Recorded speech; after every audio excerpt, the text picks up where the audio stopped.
Untuk memperbarui informasi penanganan COVID-19 di Indonesia yang akan disampaikan oleh juru bicara gugus tugas percepatan penanganan COVID-19. Lainnya merupakan menu harian yang disiapkan untuk para pasien dalam menjalani perawatan. Dan sampai kemarin, tanggal 13 Juni 2020, sudah ada 2.776 pasien yang sembuh dan dapat kembali pulang ke rumah, bertemu dengan keluarga mereka masing-masing, dan produktif kembali. Kementerian Kesehatan telah mengeluarkan panduan gizi seimbang pada masa COVID-19 ini, yang isinya panduan gizi seimbang yang baik seperti prinsip isi piringku. Pertama, makan makanan bergizi seimbang ya, dalam makanan yang kita konsumsi sehari-hari harus mengandung sumber karbohidrat. Jenisnya bermacam-macam, seperti nasi, jagung, kentang, dan umbi-umbian. Dan jangan lupa, ada juga sagu. Sagu tinggi kandungan karbohidrat dan sangat baik untuk menggantikan energi kita yang hilang. Saudara-saudara kita yang ada di Indonesia sebelah timur telah mencontohkan konsumsi karbohidrat jenis ini. Kedua, sumber protein yang baik itu adalah hewani ataupun nabati seperti tempe, kacang-kacangan, daging, telur, ayam, ikan, dan lainnya juga tidak kalah penting karena mereka dapat membantu agar kita bisa mengoptimalkan kinerja sistem daya tahan tubuh kita.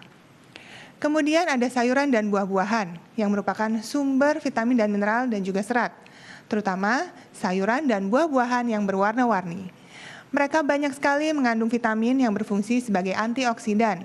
Dan vitamin yang direkomendasikan dalam masa pandemi seperti ini adalah vitamin A, vitamin B kompleks, vitamin C, vitamin D, E, dan juga konsumsi mineral seperti zinc, selenium, magnesium, dan zat besi sangat penting. Hal ini harus diperhatikan karena sayuran dan buah itu sangat dibutuhkan oleh tubuh, terutama untuk mengoptimalkan sistem imunitas di kala masa pandemi seperti ini.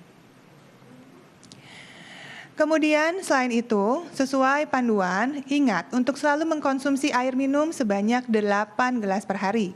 Jangan sampai kita kekurangan cairan dan mineral, terutama di musim panas. Nah, selalu bawalah tempat minum kemanapun kita pergi. Sesuai dengan rekomendasi pemerintah, UNICEF juga memperkenalkan 5 tips makan sehat bagi anak-anak Indonesia yang kalau misalnya dikonsumsi secara teratur dan seimbang, tentu akan membantu gizi mereka.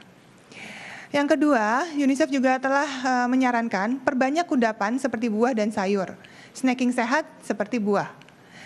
Itu harus dikonsumsi setiap harinya. Kemudian ketiga, kurangi konsumsi makanan yang tinggi gula, garam, dan lemak, terutama makanan yang ultra proses atau makanan kemasan dan mengandung pengawet. Keempat, pastikan bahwa anak-anak mengkonsumsi banyak air mineral ya, dan kurangi tadi minuman yang banyak mengandung gulanya.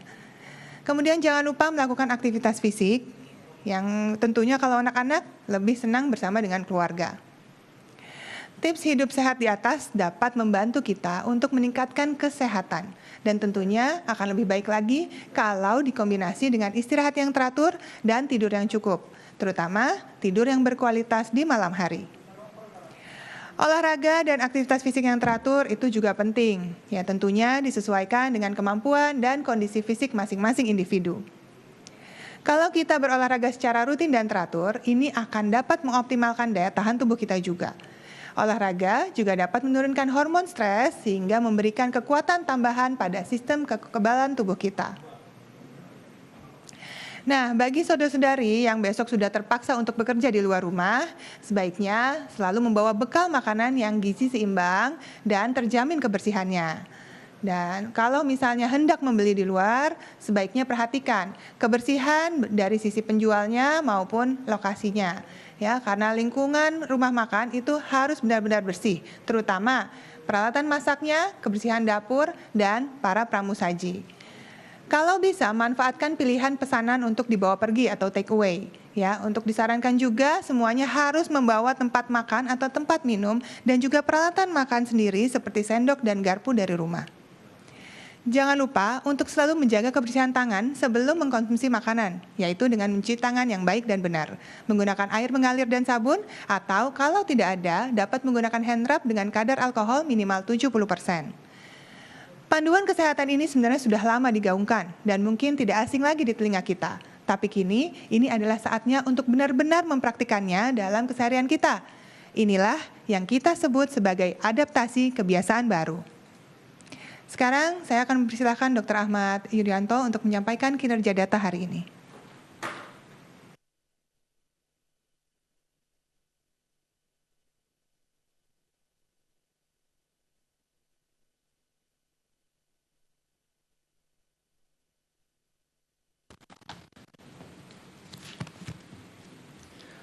Terima kasih Dr. Esa. Selamat sore rekan-rekan sekalian. Sebelum kami menyampaikan tentang update data tanggal 14 Juni 2020 pukul 12.00, ada beberapa hal yang perlu kami sampaikan kembali. Sebenarnya ini adalah penekanan dari apa yang telah disampaikan di beberapa hari yang lalu. Yang pertama terkait dengan physical distancing, menjaga jarak. Ada hal-hal yang khusus yang harus kita perhatikan sejalan dengan kita akan segera melakukan kegiatan adaptasi kebiasaan baru agar kita produktif, maka ada beberapa hal yang menjadi perhatian kita bersama, khususnya untuk saudara-saudara yang berada di Jabodetabek. Kita tahu bahwa setiap hari pada hari kerja, banyak sekali saudara-saudara kita yang harus menggunakan fasilitas kendaraan umum untuk menuju ke tempat kerjanya. Data yang kita dapatkan pada satu moda transportasi saja, misalnya KRL, kita melihat bahwa lebih dari 75% penumpang KRL ini adalah para pekerja, baik ASN maupun pegawai BUMN maupun pegawai swasta. Dan kalau kita perhatikan pergerakannya, hampir 45% mereka bergerak bersama-sama di sekitar jam 5.30 sampai 6.30. Inilah yang kemudian akan sulit untuk kita bisa mempertahankan tentang physical distancing. Karena kapasitas yang dimiliki oleh moda transportasi tersebut, yaitu KRL, sudah maksimal disiapkan. Oleh karena itu akan menjadi sulit dan sangat beresiko manakala secara bersamaan sejumlah rekan kita yang harus bekerja bersama-sama pada jam yang hampir sama menuju ke tempat pekerjaan.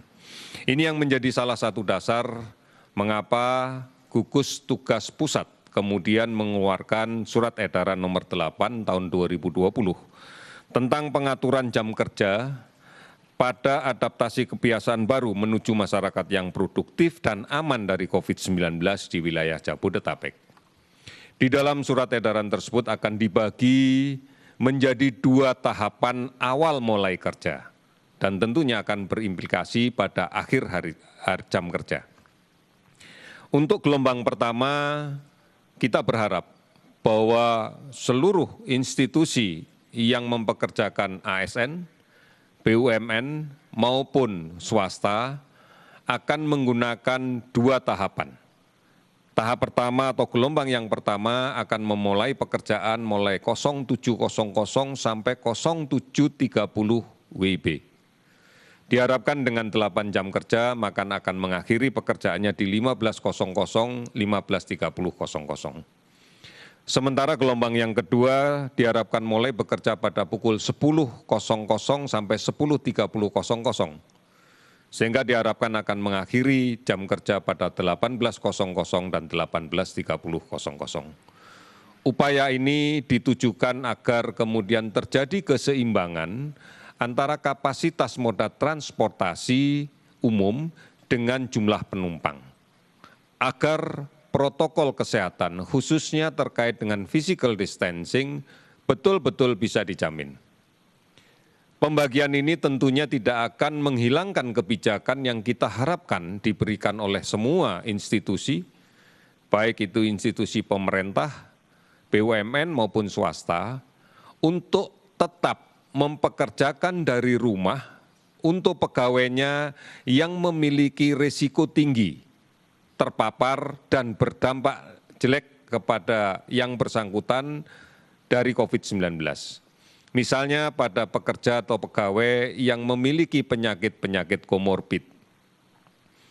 pegawai atau pekerja dengan hipertensi misalnya, pegawai atau pekerja dengan diabetes, dengan kelainan penyakit paru obstruksi menaun, diharapkan masih tetap bisa diberi kebijakan untuk bekerja dari rumah. Ini penting karena kelompok-kelompok inilah yang rentan. Demikian juga untuk pekerja yang sudah lanjut usia, diharapkan juga masih bekerja di rumah. Karena inilah upaya yang harus kita lakukan agar penularan di sarana fasilitas umum bisa kita atasi. Kita tidak hanya berbicara tentang keberadaan para penumpang di dalam kereta, namun ada proses perjalanan dari rumah menuju ke stasiun, proses menunggu di stasiun, dan demikian sebaliknya dari stasiun menuju tempat pekerjaan dan seterusnya. Ini betul-betul harus kita atur volumenya sehingga physical distancing bisa dilaksanakan dengan sebaik-baiknya. Kita akan memulai ini mulai besok, sehingga kita harapkan bahwa kita lebih maksimal lagi untuk mengendalikan penularan COVID-19 ini dengan menerapkan protokol kesehatan secara lebih baik, secara konsisten, baik pada sisi fasilitas yang tersedia maupun pada sisi masyarakat yang menggunakan fasilitas itu. Keseimbangan ini harus kita laksanakan dan kita membutuhkan kerjasama dan partisipasi semuanya. Saudara-saudara, hari ini kami melakukan pemeriksaan spesimen sebanyak 18.760 spesimen. Dari jumlah pemeriksaan ini, kita dapatkan kasus baru, konfirmasi COVID-19 sebanyak 857 orang, sehingga totalnya menjadi 38.277 orang. Namun angka ini tentunya tidak tersebar merata di seluruh wilayah tanah air. Kalau kita perhatikan dari data yang kita miliki, maka peningkatan tertinggi kita dapatkan di Jawa Timur dengan penambahan 196 orang. Dan ada laporan sembuh 75 orang. Kemudian Sulawesi Selatan 133 orang konfirmasi positif kasus baru dan 36 sembuh. DKI Jakarta 117 kasus konfirmasi baru dan melaporkan 249 orang sembuh. Kemudian Jawa Tengah 113 pasien konfirmasi positif yang baru dan 20 kasus sembuh. Kalimantan Selatan 70 kasus sembuh dan 70 kasus baru dan 30 kasus yang sembuh. Saudara-saudara, 22 provinsi hari ini melaporkan angka kasus baru di bawah 10. Ada 6 provinsi yang sama sekali tidak dilaporkan atau tidak ditemukan ada kasus baru. Kalau kita perhatikan lebih detail lagi, peningkatan kasus ini disebabkan karena semakin agresifnya tracing yang dilaksanakan oleh Dinas Kesehatan setempat. Kajian kontak erat dari kasus positif yang dirawat, yang kemudian dilakukan tracing dan ditindaklanjuti dengan pemeriksaan, dengan testing, menggunakan PCR maupun dengan TCM, inilah yang kemudian memberikan gambaran yang demikian tinggi. Kita berharap bahwa ini juga merupakan upaya untuk kemudian melakukan isolasi ketat dari kasus-kasus positif sehingga tidak menjadi sumber penularan di tengah masyarakat. Total kasus sembuh yang kita dapatkan hari ini adalah 755 orang, sehingga totalnya menjadi 14.531 orang. Meninggal 43 orang, sehingga total menjadi 2.134 orang. Lebih 430 kabupaten kota telah terdampak di 34 provinsi, dan kemudian kita masih melakukan pemantauan.